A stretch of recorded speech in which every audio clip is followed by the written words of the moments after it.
SpeedCell bay requires pallet rack beams and posts.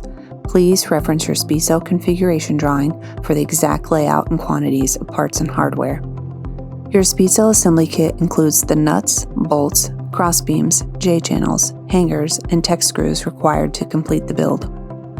Tools required for assembly include a cordless drill with clutch, a socket wrench, a 7/16 socket, a 5/16 nut driver, a socket adapter, a swivel socket, a 3-inch extension, and a pair of pliers or a crescent wrench.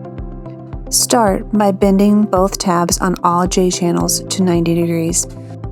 Attach the outer J-channels to the crossbeams. Measure corner to corner to check the squareness of the assembly before fully torquing the hardware. Note that all torque should not exceed 80 inch-pounds. Next, measure the spacing between the lower part of the step beam and the length of the crossbeam. Following the official SpeedCell installation instructions, use the formula to determine how you will attach the hanger using the correct group of holes.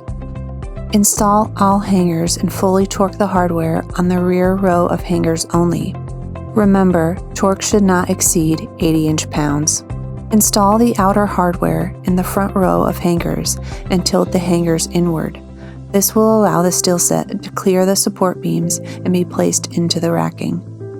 Place the assembled SpeedCell steel set onto the step beams of your rack. Install the inner hardware in the front row of the hangers. Center the steel set within the bay.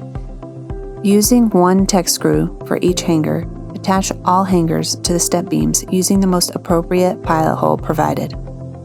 After the tech screws are completely installed, you can fully torque all hardware.